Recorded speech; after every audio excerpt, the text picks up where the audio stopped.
शिवरात्रि का प्रसंग कहता है, अपने मन की अभिलाषा रखकर तुम्हें जो चाहिए, एक काली मिर्ची और काली तिल्ली के 7 दाने। एक काली मिर्ची और काली तिल्ली के कितने दाने?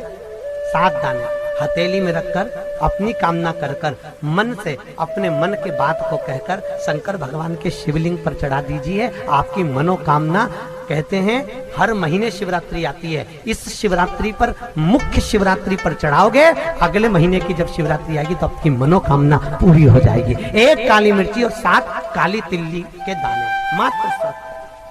महाराज, जिसके घर में क्लेश रहता हो, बहुत ज्यादा लड़ाई झगड़े हो रहे हैं, सास बहू के झगड़े, ना बहू कुछ सुनने को तैयार ना सास सुनने को तैयार, और घर में बेचारे पुरुषों की आफत, यहाँ भाई भाई झगड़ रहे हो, सास बहुएं झगड़ रही हो, कुछ मत करिए।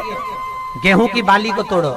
गेहूं की बाली जानते ना, जिसमें आप लोग तो गेहूं की बाली को तोड़ना है, और बाली 7 बाली तोड़कर अपने घर में घुमाकर अपने घर का नाम और गोत्र बोलकर उसको शंकर को समर्पित कर दीजिए। जिंदगी में कभी सास बहू का झगड़ा नहीं होगा महाराज। शिवरात्रि के दिन उसको समर्पित करिए, आपके घर में कभी क्लेश नहीं मच सकता। और शिवरात्रि के दिन रात्रि को 12 बजे शंकर भगवान पर एक धतूरा चढ़ा दो। क्या चढ़ाना है? जम के बोलिए जरा। धतूरा। ये शंकर भगवान को धतूरा चढ़ा दो। 12 बजे रात्रि को शिव जी पे धतूरा चढ़ाओ। आधे घंटे तक धतूरा चढ़े रहने दो और आप श्री शिवाय नमस्तुभ्यम का जाप करो। जिस शंकर जी पे धतूरा चढ़ाए उस मंदिर के बाहर बैठकर कौन सा मंत्र जपना है? श्री शिवाय नमस्तुभ्यम। फिर से बोलो, श्री शिवाय नमस्तुभ्यम। धतूरा चढ़ाकर श्री शिवाय नमस्तुभ्यम का स्मरण करिए। और जो दुकान नहीं चलती हो, घर में लक्ष्मी नहीं टिकती हो, खेत में फसल अच्छी नहीं आती हो, संपदा नहीं आ रही हो, बस उस धतूरे को लाल वस्त्र में बांधकर अपनी दुकान में, अपने व्यापार में, अपने घर में रात को 12:30 बजे उठाकर लाओ और 4 बजे के पहले उसको अपनी दुकान, व्यापार, व्यवसाय में उसको बांध दीजिए। और अगर जो जमीन फसल सही नहीं दे रही हो, वो जमीन में ले आकर गाड़ दीजिए। आपको जीवन में कभी तकलीफ नहीं भोगना पड़ेगी, लक्ष्मी बढ़ती चली जाएगी महाराज, संपदा बढ़ेगी।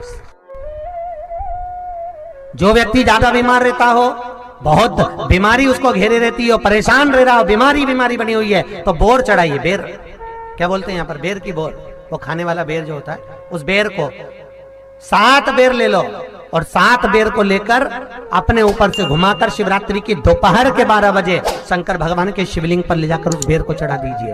आपका रोग, आपकी बीमारी मात्र 3 महीने के अंदर समाप्त हो जाए। शिवरात्रि के दिन बेर चढ़ाने का बड़ा महत्व है। और शिवरात्रि पर चढ़ा हुआ वो बेर उठाकर ले आइए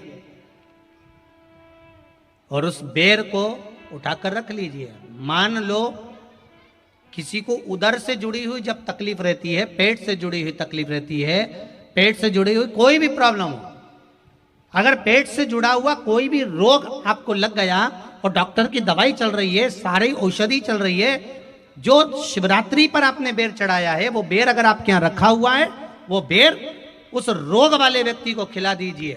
आधे घंटे के अंदर पेट का दर्द, पेट की तकलीफ, पेट का कैसा भी रोग होगा, एकदम आराम लग जाएगा। उस बेर में इतना दम, इतना प्रबलता आ जाती है शंकर को, जो शिवरात्रि के दिन बेर चढ़ाया जाता है, वो केवल शिवरात्रि के दिन करने का होता है। कहते हैं जिसका व्यापार ना चले, व्यवसाय ना चल रहा हो, बहुत ज्यादा कष्ट में जीवन निकल रहा हो और बहुत ही ज्यादा तकलीफ हो रही हो, तो धतूरे को हल्दी में डुबोकर शंकर भगवान को शिवरात्रि के दिन रात को 12 बजे समर्पित करें। उस धतूरे को वापस उठा लाएं 5-10 मिनट के बाद, श्री शिवाय नमस्तुभ्यम बोलकर लाल कपड़े में उसको बांधकर व्यापार वाली जगह में कहीं पर भी उसको बांध दिया जाए। व्यापार पीछे नहीं हटता, व्यापार अग्रण्य भाव में बढ़ता चले जाता है। महाराज, उस धतूरे को केवल परंतु शिवरात्रि के दिन रात को 12 बजे ही किया जाए। हल्दी में डुबोना पड़ता है।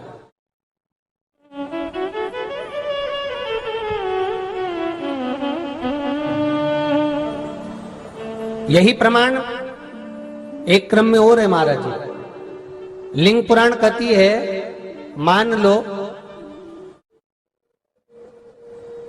किसी व्यक्ति को कोई एक भारी बीमारी हो गई, बड़ा रोग हो गया, और वो रोग डॉक्टर कह रहा है कि ये ठीक नहीं होना है, बहुत तकलीफ उसमें है और कष्ट ही कष्ट है, वो ठीक नहीं हो रहा, दवाइयां लग रही है, गोलियां खा रहे हैं। तो महाराज उसका भी वर्णन है। 7 धतूरे, कितने धतूरे लेना है? 7 धतूरे।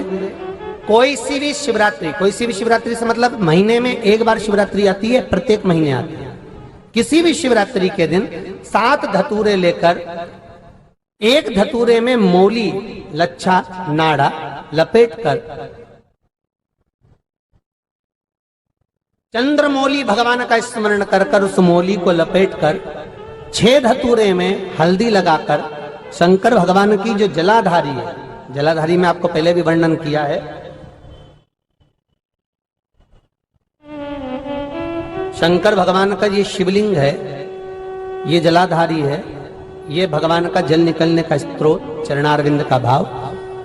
शिवलिंग जहां रखा हुआ है, ये पार्वती जी का हस्त कमल, जो ये गोल भाग है, ये पार्वती का हस्त कमल, जहां शिवलिंग रखा है। जहां से जल नीचे गिरता है, उसके सीधे भाग में श्री गणेश जी महाराज का स्थान है, उसके उल्टे भाग में श्री कार्तिकेय जी का स्थान है। जलाधारी के सामने एक मोटी सी लाइन होती है, कहीं सांप बना होता है, कहीं स्थान बना होता है। जो मोटी सी लाइन है, ये शंकर भगवान की सबसे छोटी लड़की अशोक सुंदरी का स्थान है। जलाधारी के ऊपर जो 3 टेकी लगी है, ये भृगु ऋषि का, भृंगी गण का स्थान है। इसके ऊपर जो कलश है, कलश में जो पानी भरा जाता है, वो पानी जो बूंद बूंद नीचे गिरता है, ये शंकर भगवान की 5 लड़कियों का स्थान है। जया, विषहरा, सामरीबारी, धोतली और देव, ये 5 लड़कियों का स्थान है। शंकर भगवान का संपूर्ण परिवार शिवलिंग के सामने से, जहां से जल चालू होता है गिरने के लिए, नीचे की ओर जब जल जाता है, उस स्थान पर भगवान शंकर के सारे गणों का स्थान है। फिर जब जल बहकर सामने की ओर जाता है, जितनी दूर तक जल जाता है, उतनी दूर तक भगवान शंकर के उस जल भाग को ग्रहण करने के लिए 33 कोटि देवताओं का स्थान है। इसलिए उस जल को हम लांघते नहीं है, क्योंकि वहां 33 कोटि देवता विराजमान रहते हैं। महाराज, तो जो बीमारी डॉक्टर ने बता दी और बहुत बड़ा रोग हो गया और शरीर में कष्ट है, ठीक नहीं हो रहा, चाहे लीवर से जुड़ा हो, चाहे किडनी से जुड़ा हो, चाहे कैंसर से जुड़ा हो, और मान लो शरीर में कहीं गांठ भी हो गई है और वो मिटी नहीं रही हो, तो महाराज निवेदन है 7 धतूरे, एक धतूरे पर मौली लपेटकर वो शंकर जी के शिवलिंग के ऊपर चढ़ाना। 6 धतूरे, उसमें से एक धतूरा भगवान श्री गणेश जी का स्थान, दूसरा धतूरा श्री कार्तिकेय जी का स्थान, तीसरा धतूरा अशोक सुंदरी का स्थान। महाराज, शंकर भगवान की जगदम्बा जी के हस्त कमल के ऊपर एक धतूरा, 5, एक धतूरा जहां से जल नीचे की ओर बहकर जा रहा हो, पानी जिस जगह से नीचे गिर रहा हो, बिल्कुल वहीं पर एक धतूरा चढ़ा देना। उस धतूरे को चढ़ाने के बाद वो धतूरा वापस लेकर आना है।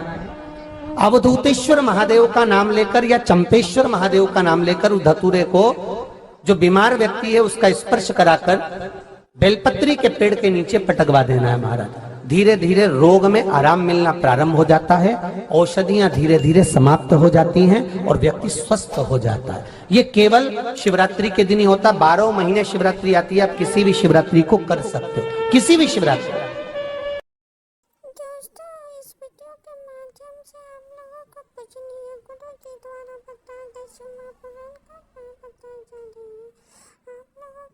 शिवरात्रि पर किए जाने वाले उपाय अच्छे लगे हो तो वीडियो को लाइक, शेयर एंड सब्सक्राइब करना